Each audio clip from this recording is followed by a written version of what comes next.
Harry Potter और मौत के तोहफे अध्याय 13 मंगलू जादूगर जन्म पंजीकरण आयोग। ओह मफाल्डा, अम्बridge हरमाइनी को देखते हुए बोली, ट्रेवर्स ने तुम्हें भेजा है ना? हाँ, हरमाइनी बोली। अच्छा हुआ, अब काम हो जाएगा। अम्बridge ने काले और सुनहरे दुशाले वाले जादूगर से कहा। तो समस्या सुलझ गई मंत्री जी। अगर मफाल्डा रिकॉर्ड रखने के लिए आ गई है तो हम लोग सीधे काम शुरू कर सकते हैं। उसने अपने क्लिप बोर्ड की तरफ देखा। आज 10 लोग हैं और उसमें मंत्रालय के कर्मचारी की पत्नी भी है। यहाँ भी, मंत्रालय में भी। वो लिफ्ट में हरमाइनी के पास पहुंच गई।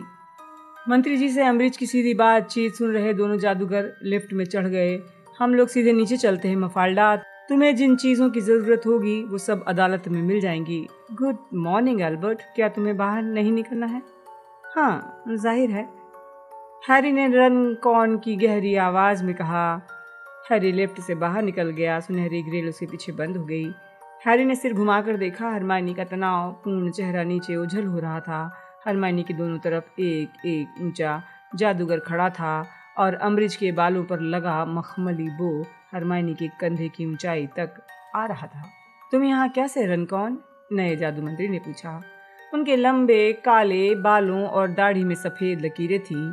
माथे से लटकती झुर्रियों की वजह से उनकी चमकती आंखें दब गई थीं, जिससे हैरी के दिमाग में तस्वीर आई जैसे कोई केकड़ा चट्टान के नीचे से देख रहा हो। मुझे किसी से बात करनी थी, हैरी एक पल झिझकने के बाद बोला। आर्थर वीजली से। किसी ने मुझे बताया वो पहले गलियारे में है। पायस थिकनेस ने कहा। क्या उसे किसी अवांछित व्यक्ति से संपर्क करते पकड़ा गया है? नहीं, ऐसी कोई बात नहीं है। ये तो सिर्फ वक्त की बात है, थिकनेस ने कहा। अगर मुझसे पूछा जाए तो खून के गद्दार भी बदजातों जितने ही बुरे हैं। गुड डे रनकॉन। गुड डे मंत्री जी। हैरी ने थिकनेस को मोटे गलीचे वाले गलियारे में धड़धड़ाते जाते हुए देखा, जिस पर मंत्री जी ओझल हुए। हैरी ने अपने भारी काले चोगे में से अदृश्य चोगा निकालकर खुद पर डाल लिया। दहशत के कारण उसके पेट में गुड़गुड़ हो रही थी। एक के बाद एक लकड़ी के चमचमाते दरवाजों के पास से गुजरते वक्त उसने देखा हर दरवाजे पर एक छोटी नेम प्लेट लगी थी। मंत्रालय इतना बड़ा, जटिल और रहस्यमय था कि अब जाकर उसे एहसास हुआ कि उसने रॉन और हरमाइनी के साथ पिछले 4 सप्ताहों से सावधानी पूर्वक जो योजना बनाई थी वो बहुत बचकानी थी। उन्होंने एक पल के लिए भी नहीं सोचा था कि अगर उन्हें मजबूरन अलग होना पड़ेगा तो वो क्या करेंगे। अब हरमाइनी अदालत की कार्यवाही में उलझी थी, जो निश्चित रूप से घंटों तक चलेगी। हैरी को यकीन था रॉन जो जादू करने गया था वो उसके बस की बात नहीं थी। हालांकि उसके काम पर शायद एक औरत की आज़ादी निर्भर करती थी। हैरी खुद पहली मंजिल के गलियारे में भटक रहा था, जबकि वो जानता था कि जिस औरत की तलाश उसे है वो अभी अभी लिफ्ट से नीचे गई है। उसने चलना छोड़ दिया। आसपास की खामोशी उस पर हावी हो गई। यहाँ कोई दौड़ धूप या बातचीत, तेज कदमों की आहट नहीं थी। बैगनी गलीचे वाले गलियारे खामोश थे, जैसे पूरी जगह पर ध्वनि दमन सम्मोहन कर दिया गया हो। हैरी ने सोचा, अम्बridge का ऑफिस यहीं कहीं पर होगा। इस बात की ज्यादा संभावना नहीं थी अम्बridge अपने गहने ऑफिस में रखती होगी, लेकिन दूसरी तरफ ये भी मूर्खतापूर्ण लगता था कि मौका मिलने पर भी तलाशी न ली जाए। दरवाजों पर लिखे नामों पर ध्यान देते हुए हैरी एक मोड़ पर मुड़ गया। अगले गलियारे में आधे रास्ते पर उसे एक चौड़ी खुली जगह दिखी, जहाँ 1 दर्जन जादूगरनियां और जादूगर छोटी डेस्कों पर कतारों में बैठे थे। ये स्कूल के डेस्कों जैसा लग रहा था, हालांकि वो ज्यादा चमकदार थी। उन पर पेन से गोदागादी नहीं की गई थी। उन डेस्कों पर बैठे सभी लोग एक साथ अपनी छड़ियां उठाकर लहरा रहे थे और रंगीन चौकोर कागज छोटी गुलाबी पतंगों की तरह हर दिशा में उड़ रहे थे। चौकोर पन्ने जादू से तैयार होकर और मुड़कर हर जादूगर या जादूगरनी के पास वाले ढेर में पहुंच जाते थे। हैरी करीब गया। हालांकि कर्मचारी अपने काम में इतने तल्लीन थे कि गलीचे पर दबी हुई आहट नहीं सुन पाते। करीब पहुंचने पर हैरी ने एक युवा जादूगरनी के पास लगे ढेर में से एक पैम्पलेट उठा लिया। इसके गुलाबी कवर पर सुनहरा शीर्षक चमक रहा था, बदजात, शांति प्रिय, शुद्ध खून वाले समाज के लिए खतरा है। पैम्फलेट पर किसी लेखक का नाम नहीं था, लेकिन इसे दोबारा देखते समय उसके दाहिने हाथ के निशान में सुरसुरी होने लगी। फिर उसके पास वाली युवा जादूगरनी ने उसकी शंका की पुष्टि कर दी जब उसने छड़ी लहराते हुए पूछा, क्या वो बूढ़ी खूसट दिन भर बदजातों से पूछताछ करेगी? किसी को मालूम है? जरा संभल कर बोलो। क्यों? क्या आंख के साथ उसके पास जादुई कान भी है? जादूगरनी ने पीछे वाले चमकते दरवाजे की तरफ देखा। हैरी ने भी उसकी तरफ देखा। उसके भीतर गुस्से ने सांप की तरह सिर उठा लिया। जहाँ मगलुओं के दरवाजे में बाहर झांकने के लिए गोल कांच लगा होता है, वहाँ इस दरवाजे में चमकती नीली पुतली वाली एक बड़ी गोल आंख लगी थी। एलेस्टर मूडी को जानने वाला हर व्यक्ति इस आंख को पहचानता था। एक पल के लिए हैरी भूल गया वो कहाँ था, क्या कर रहा था। वो ये भी भूल गया कि वो अदृश्य था। वो आंख को गौर से देखने के लिए धड़धड़ाता हुआ सीधे दरवाजे के पास गया। ये हिल नहीं रही थी, बल्कि सूनेपन से ऊपर की तरफ निहार रही थी। इसके नीचे पट्टी पर लिखा था, डोलोरेस अम्ब्रिज, मंत्री की सीनियर अंडर सेक्रेटरी। इसके नीचे एक नई पट्टी लगी थी, मगलू जादूगर जन्म पंजीकरण आयोग की प्रमुख। हैरी ने दर्जन भर पंपलेट बनाने वालों को देखा। वो काम में तल्लीन थे, लेकिन हैरी को लगा सामने खाली ऑफिस का दरवाजा खुलेगा तो वो जरूर देख लेंगे। चोगे में नीचे झुकते हुए उसने विस्फोटक ध्यान भंग को जमीन पर रख दिया। विस्फोटक ध्यान भंग सामने के जादूगरनी और जादूगर के पैरों के बीच भागने लगा। हैरी अपना हाथ दरवाजे के हैंडल पर रखकर कुछ पल का इंतजार करता रहा, फिर जोर का धमाका हुआ। विस्फोटक ध्यान भंग सामने के जादूगरनी और जादूगरों के पैरों के बीच तेजी से भागने लगा। हैरी अपना हाथ दरवाजे के हैंडल पर रखकर कुछ पल इंतजार करता रहा, फिर जोर का धमाका हुआ। एक कोने से बहुत कसेला काला धुआं निकला। सामने वाली कतार की युवा जादूगरनी चीखी। गुलाबी पन्ने हर तरफ उड़ने लगे। हैरी हैंडल घुमाकर अम्ब्रिज के ऑफिस में घुस गया, दरवाजा बंद कर लिया। उसे महसूस हुआ जैसे वो अतीत में पहुंच गया हो। ये कमरा भी अम्ब्रिज के हॉगवर्ट्स वाले ऑफिस जैसा ही था। बावरे नैन की आंख के पीछे एक टेलीस्कोप लगा था, जिससे अम्ब्रिज दरवाजे के दूसरी ओर काम कर रहे कर्मचारियों की जासूसी कर सकती थी। उसने दरवाजे से टेलीस्कोप खींचकर उसके पीछे लगी जादुई आंख बाहर निकाली, जेब में रख ली और फिर दोबारा कमरे की ओर मुड़ा। अपनी छड़ी उठाकर बुदबुदाया, आगमनो लॉकेट। वो जानता था कुछ नहीं होगा, कुछ हुआ भी नहीं। बेशक अम्ब्रिज सुरक्षात्मक सम्मोहन और मंत्रों के बारे में जानती थी। वो डेस्क के पीछे गया, ड्रॉर खोलने लगा। कलमें, नोटबुक, स्पेलो टैब दिखा। सम्मोहित पेपर क्लिप्स सांप की तरह ड्रॉर से निकली। सब कुछ देखने के बाद भी लॉकेट का नामो निशान नहीं था। डेस्क के पीछे फाइलों की अलमारी थी। हैरी इसकी छानबीन करने लगा। हॉगवर्ट्स में फिल्च की अलमारी की तरह इसमें भी फोल्डर थे। हर फोल्डर पर नाम था। सबसे नीचे वाले ड्रॉर तक पहुंचने के बाद हैरी ने एक चीज देखी। उसकी खोज में व्यवधान पड़ गया, मिस्टर वीजली की फाइल। उसने बाहर निकालकर खोला। आर्थर वीजली, खून का दर्जा शुद्ध खून, लेकिन मगलू समर्थक रुख जो स्वीकार्य नहीं है। माया पंछी के समूह का ज्ञात सदस्य, परिवार, पत्नी, शुद्ध खून, 7 बच्चे। सबसे छोटे 2 बच्चे हॉगवर्ट्स में पढ़ते हैं। विशेष, सबसे छोटा लड़का इस वक्त गंभीर रूप से बीमार है। मंत्रालय के निरीक्षकों ने पुष्टि की है। सुरक्षा दर्जा, पीछा किया जा रहा है। गतिविधियों की जानकारी की जा रही है। प्रबल संभावना है कि अवांछित क्रमांक 1 इससे संपर्क करेगा। पहले वीजली परिवार में वो ठहर चुका है। अवांछित क्रमांक 1, हैरी धीरे से बुदबुदाया। जब उसने मिस्टर वीजली का फोल्डर रखकर ड्रॉर बंद किया, उसे समझ में आ गया ये अवांछित क्रमांक 1 कौन होगा। जब उसने खड़े होकर ऑफिस में छिपाने और जगहों की तलाश करने में इधर उधर देखा, तो उसे दीवार पर एक पोस्टर दिखा जिसमें उसकी तस्वीर थी। सीने पर अवांछित क्रमांक 1 लिखा था। पहले से कहीं ज्यादा गुस्से में वो फूलदानों और सूखे फूलों की डालियों में झांकने लगा, लेकिन वहां लॉकेट नहीं मिलने से उसे जरा भी हैरानी नहीं हुई। उसने ऑफिस पर एक आखिरी उड़ती नजर डाली। दिल उसका धक्क से रह गया। डंबलडोर डेस्क के पास वाले बुक केस पर रखे एक छोटे आयताकार आईने से उसे घूर रहे थे। हैरी तेजी से कमरा पार करके आईने के पास पहुंचा, लेकिन छूते ही उसे तत्काल एहसास हो गया ये आईना नहीं था, बल्कि पुस्तक का कवर था। उनके हेड पर लिखी घुंघराली हरी लिखावट पर हैरी का तत्काल ध्यान नहीं गया। एल्बस डंबलडोर का जीवन और झूठ का सिलसिला। न ही उनके सीने पर लिखी छोटी लिखाई पर ध्यान गया। अरमांडो डिपेट, जादूगर या मूर्ख की बेस्ट सेलिंग लेखिका रीटा स्कीटर। हैरी ने यूं ही पुस्तक को खोल लिया। उसे 2 किशोरों के पूरे पेज पर फोटो दिखा। डंबलडोर के बाल कोहनी जितने लंबे थे। उन्होंने क्रम जैसी दाढ़ी रखी थी, जिसे देखकर रॉन चिढ़ गया था। डंबलडोर के पास खड़े खिलखिलाते लड़के के चेहरे पर आनंद का वहशी भाव था।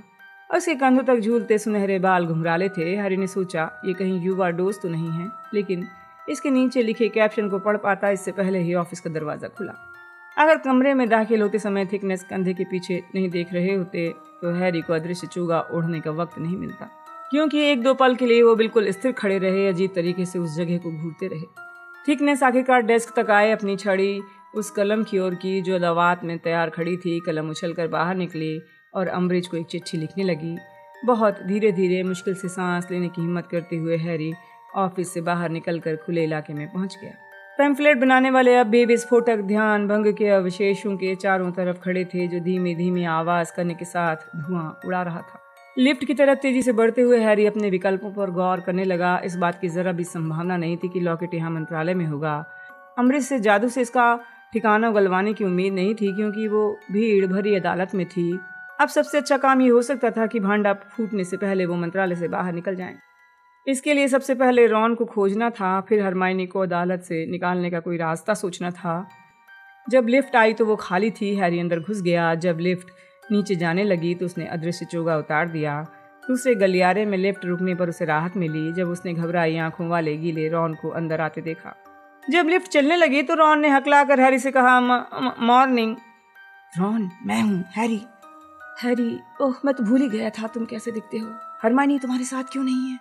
उसे अदालत में अमरीज के साथ जाना पड़ा, वो मना नहीं कर पाई। लेकिन हैरी की बात पूरी होने से पहले ही लिफ्ट एक बार फिर रुक गई। दरवाजा खुला, मिस्टर वीजली अंदर आ गए। वो एक बूढ़ी जादूगरनी से बातें कर रहे थे, जिसने अपने सुनहरे बाल जादू से इतने ऊपर कर रखे थे कि वो चींटियों की बॉम्बी जैसे लग रहे थे। मैं अच्छी तरह समझता हूँ तुम क्या कह रही हो वकांडा, लेकिन मुझे डर है कि मैं इस तरह की चीज में शामिल नहीं हो। हैरी को देखते ही मिस्टर वीजली ने अपना वाक्य अधूरा छोड़ दिया। उसे अजीब लग रहा था। मिस्टर वीजली ने उसे इतनी नापसंदगी से देखा। लिफ्ट के दरवाजे बंद हो गए और वो चारों लिफ्ट में नीचे जाने लगे। ओह, हेलो रैग, मिस्टर वीजली ने रॉन के दुशालों से पानी टपकने की आवाज़ सुनकर मुड़ते हुए कहा। क्या तुम्हारी पत्नी आज पूछताछ के लिए नहीं आई? तुम्हें क्या हुआ? इतने गीले क्यों हो? याक्सले के ऑफिस में पानी गिर रहा था, रॉन ने कहा। वो मिस्टर वीजली के कंधे को देखकर बोल रहा था। हैरी समझ गया। रॉन डर रहा था। उसने अपने पिता से आंख मिलाई तो वो उसे पहचान लेंगे। मैं उसे रोक नहीं पाया, इसलिए उन्होंने मुझे बर्नी पिल्सवर्थ को बुलाने भेजा है। हाँ, इन दिनों बहुत से ऑफिसों में बारिश हो रही है, मिस्टर वीजली ने कहा। क्या तुमने वायुमंडल पूर्ववत मंत्र को आजमा कर देखा? इससे ब्लैचली के यहाँ बारिश रुक गई थी। वायुमंडल पूर्ववत? मिशन नहीं, मैंने इसे नहीं आजमाया था। शुक्रिया मेरा मतलब है शुक्रिया आर्थर। लिफ्ट के दरवाजे खुल गए। बॉम्बी जैसे बालों वाली बूढ़ी जादूगरनी चली गई। रॉन भी उसके पास से तेजी से निकल गया। हैरी उसके पीछे निकलने को हुआ, लेकिन वो पर्सी वीजली के आने के कारण नहीं निकल पाया, जो धड़धड़ाता हुआ लिफ्ट में घुस गया। उसकी नाक कुछ कागजों में दफन थी, जिन्हें वो पढ़ रहा था। जब तक दरवाजे बंद नहीं हो गए, पर्सी को एहसास नहीं हुआ वो लिफ्ट में डैडी के साथ था। उसने नजर उठाकर मिस्टर वीजली को देखा। उसका चेहरा गाजर की तरह लाल हो गया। जैसे ही लिफ्ट का दरवाजा दोबारा खुला, वो फौरन बाहर निकल गया। हैरी ने दूसरी बार बाहर निकलने की कोशिश की, लेकिन इस बार मिस्टर वीजली ने हाथ पकड़कर उसका रास्ता रोक दिया। 1 मिनट रनकॉन। लिफ्ट का दरवाजा बंद हो गया। जब वो एक मंजिल और नीचे उतरने लगे तो मिस्टर वीजली बोले, मैंने सुना कि तुमने डर्क क्रेसवेल के बारे में जानकारी दी है। हैरी को लगा कि पर्सी के आ जाने से मिस्टर वीजली का पारा और चढ़ गया है।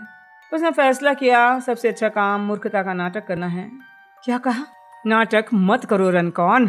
तुमने ही ये जानकारी दी थी कि उसने अपने वंश वृक्ष में गड़बड़ की है ना?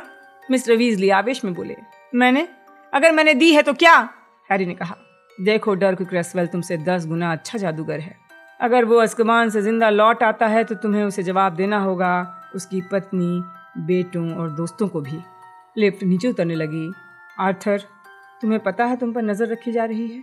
हैरी बीच में बोल पड़ा। क्या तुम धमकी दे रहे हो रनकॉन? मिस्टर वीजली ने जोर से कहा। नहीं, सच्चाई बता रहा हूँ। तुम्हारे हर कदम पर नजर रखी जा रही है, हैरी ने कहा। लिफ्ट का दरवाजा खुल गया। वो एट्रियम में पहुंच गए। हैरी पर कहर ढाती नजर डालकर मिस्टर वीजली तेजी से लिफ्ट के बाहर निकल गए। हैरी वहीं पर कांपता हुआ खड़ा रहा।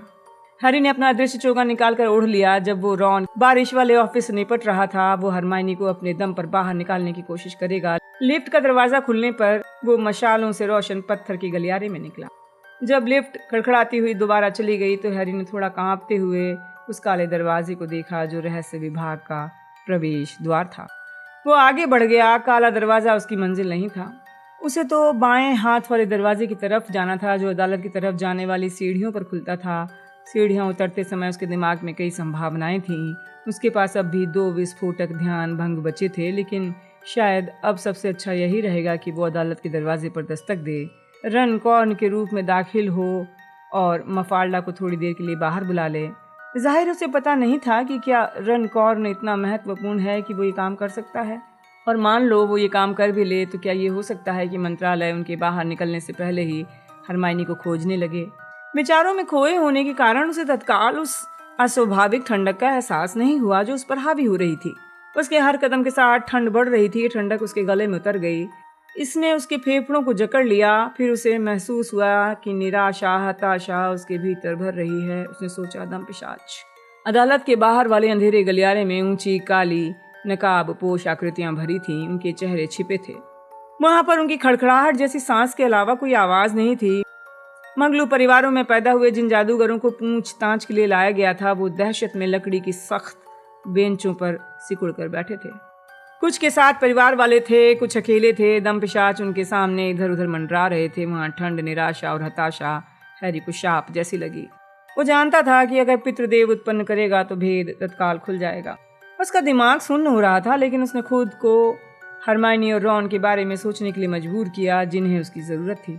ऊंची काली आकृतियों की तरफ चलना दहशत भरा था। उसके गुजरते समय उनके नकाब के नीचे छुपे आंख विहीन चेहरे मुड़े। हैरी जानता था उन्हें उसके आने का एहसास हुआ है, एक इंसान के आने का जिसके मन में अभी कुछ आशा थी, कुछ संघर्ष था। और फिर स्तब्ध खामोशी के बीच अचानक गलियारे के बाईं ओर के तहखाने का दरवाजा खुला। चीखें सुनाई दी, नहीं नहीं, मैं मिश्रित खून वाला जादूगर, मैं संकर जादूगर हूँ। मैं आपको बता रहा हूँ, मेरे पिता जादूगर थे। आप देख लीजिए, मैं अर्की एल्डरटन हूँ। वो झाड़ू के बहुत अच्छे डिजाइनर थे। उनका नाम देखिए, मैं आपको बता रहा हूँ। मेरे हाथ खोल दीजिए, खोल दीजिए। मैं तुम्हें आखिरी चेतावनी देती हूँ, अम्बरीज ने धीमी आवाज में कहा, जिसे जादुई ढंग से ऊंचा किया गया था ताकि ये उस आदमी की हताश चीखों के ऊपर स्पष्टता से सुनाई दे सके। अब अगर तुमने संघर्ष किया तो तुम्हें दम पिशाचों का चुंबन दिलवा दिया जाएगा। इसे ले आओ, अम्बरीज ने कहा। 2 दम पिशाच अदालत के दरवाजे पर प्रकट हो गए। अगली मैरी कैटरमोल, अम्बरीज ने कहा। एक नाटी औरत उठकर खड़ी हुई। उसका चेहरा बिल्कुल सफ़ेद था, जैसे उसमें ज़रा भी खून ना हो। जब वो दम पिशाचों के पास से निकली तो हैरी ने उसे कांपते हुए देखा। उसने अपने आप बिना किसी योजना के कर दिया, क्योंकि उसे ये देखना अच्छा नहीं लग रहा था कि वो अकेली तहखाने में जाए। जब दरवाज़ा बंद होने लगा तो वो उसके पीछे पीछे अंदर घुस गया। ये वो कमरा नहीं था जिसमें जादू के अनुचित प्रयोग के लिए उससे पूछताछ हुई थी। ये उससे काफ़ी छोटा था, हालांकि छत उतनी ही ऊंची थी। इससे ऐसा दम घोटू एहसास हो रहा था जैसे वो किसी गहरे कुएं की तलहटी में हो। यहाँ अंदर भी दम पिशाच थे। वो ऊपर उठे हुए मंच के सबसे दूर वाले कोनों पर बिना चेहरे के संतरियों की तरह खड़े थे। उसके एक तरफ याक्सले था और दूसरी तरफ हरमाइनी। मंच के नीचे की तरफ चांदी के रंग के लंबे बालों वाली एक चमकदार बिल्ली मंडरा रही थी। हैरी समझ गया था ये वहां पर इसलिए थी ताकि अम्बरीज और उसके साथियों को दम पिशाचों के कारण उत्पन्न होने वाली हताशा से सुरक्षित रख सके। बैठ जाओ, अम्बरीज ने अपनी धीमी रेशमी आवाज में कहा। कैटरमोल ऊपर उठे मंच के नीचे फर्श पर बीचों बीच रखी इकलौती कुर्सी पर बैठ गई। जैसे ही वो बैठी, कुर्सी के हाथों की जंजीरें खड़खड़ाईं, उसके हाथ पर लिपट गईं। तुम मैरी एलिजाबेथ कैटरमोल हो? मिसेस कैटरमोल ने हाँ भरते हुए सिर हिलाया। तुम्हारा पति जादुई मरम्मत विभाग का रेजिनॉल्ड कैटरमोल है? मिसेस कैटरमोल की आंखों से आंसू बहने लगे। मैं नहीं जानती वो कहाँ है, वो मुझसे मिलने वाला था। अम्बरीज ने उसकी बात को नज़रअंदाज किया। मैसी, एली और अल्फ्रेड कैटरमोल की माँ। मिसेस कैटरमोल पहले से ज़्यादा तेजी से सुबकने लगी।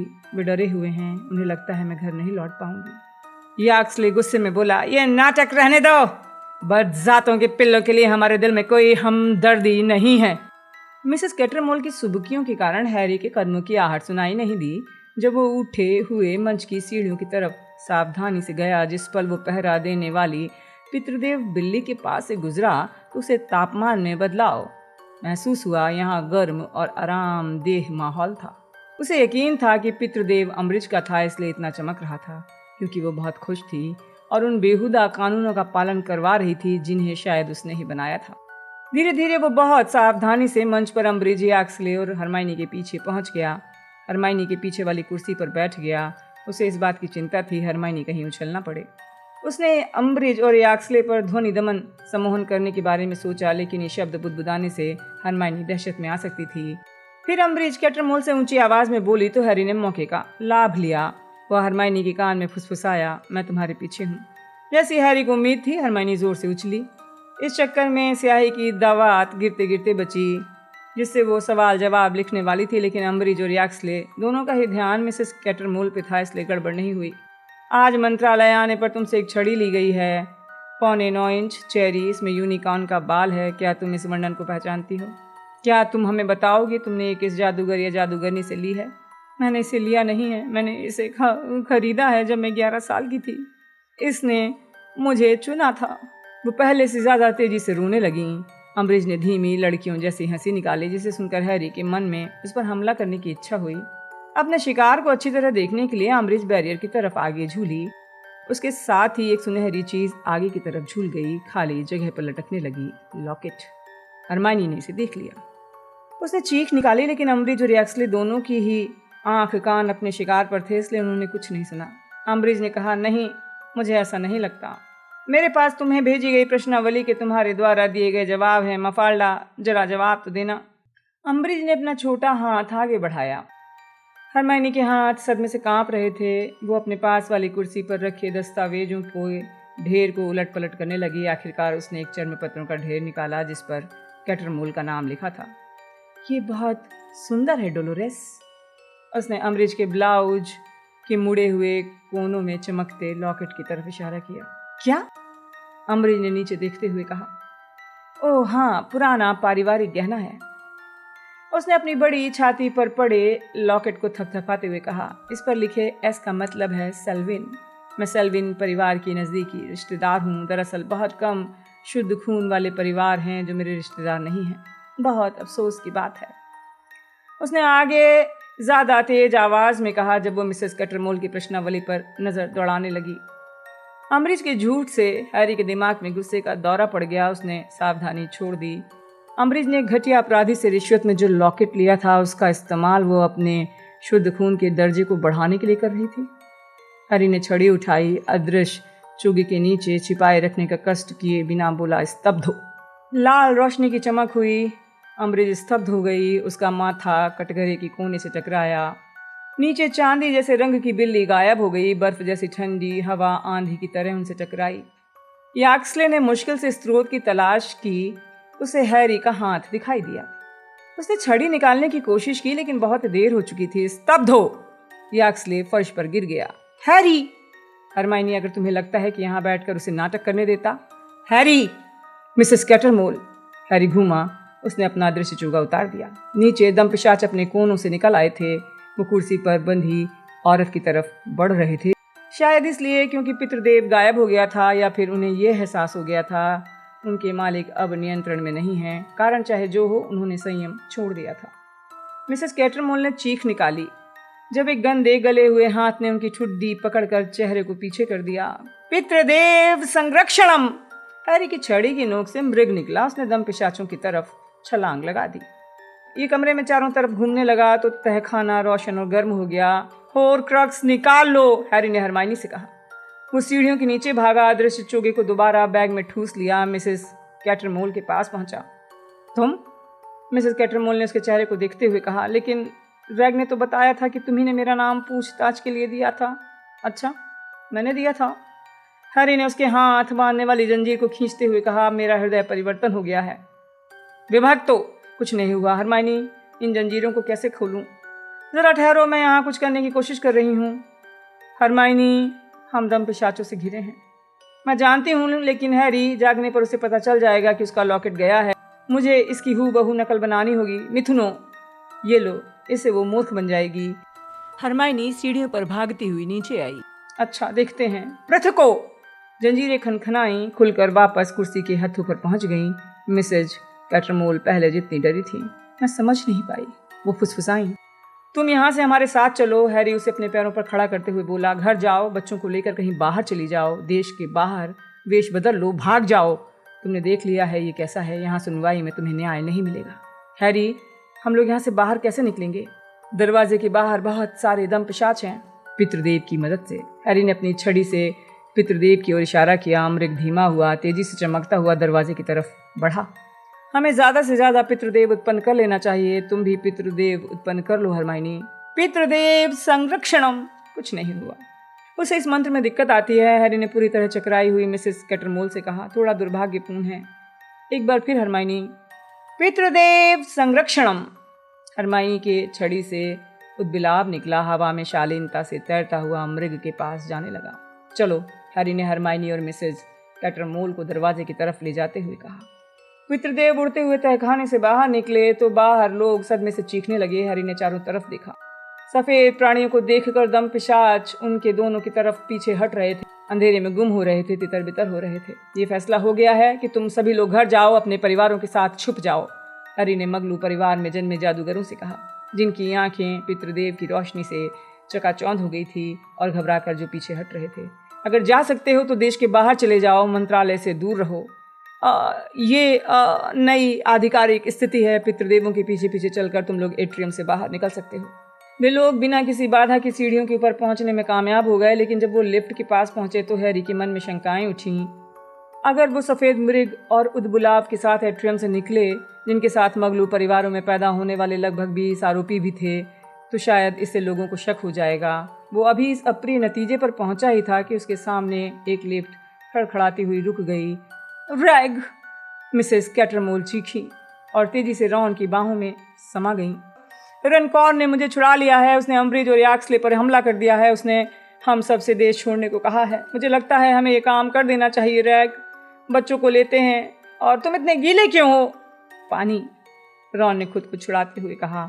हैरी, वे जानते हैं मंत्रालय के भीतर घुस आए हैं। शायद अम्ब्रिज के ऑफिस के दरवाजे में हुए किसी छेद से उन्हें पता चला है। हमारे पास 5 मिनट का समय होगा। हरमाइनी का पितृदेव खट्ट के साथ गायब हो गया। हैरी, अगर हम यहाँ फंस गए तो? अगर हम तेजी से चलें तो ऐसा नहीं होगा, हैरी ने कहा। उसने अपने पीछे के खामोश समूह को संबोधित किया जो उसकी तरफ मुंह फाड़े देख रहे थे। छड़ियाँ किसके किसके पास हैं? उनमें से आधों ने अपने हाथ खड़े कर दिए। ठीक है, जिनके पास छड़ियाँ नहीं है उन्हें छड़ी वाले लोगों के साथ चलना चाहिए। हमें तेजी से काम करना होगा, किसी के रोकने से पहले। वे लोग 2 लिफ्टों में जैसे तैसे समा गए। लिफ्टों के ऊपर उठते समय हैरी भी पितृदेव संतरी की तरह सुनहरी ग्रिलों के सामने खड़ा रहा। 8वां गलियारा। जादूगरनी की ठंडी आवाज़ आई, एट्रियम। हैरी तत्काल जान गया वो संकट में है। एट्रियम में बहुत सारे जादूगर एक अंगीठी से दूसरी अंगीठी तक जाकर उन्हें सील कर रहे थे। हैरी, अब हम लोग क्या करेंगे? हरमाइनी चीखी। रुको! हैरी गरजा और रनकॉर्न की सशक्त आवाज़ एट्रियम में गूंज गई। अंगीठियों को सील करने में जुटे जादूगर जम से गए।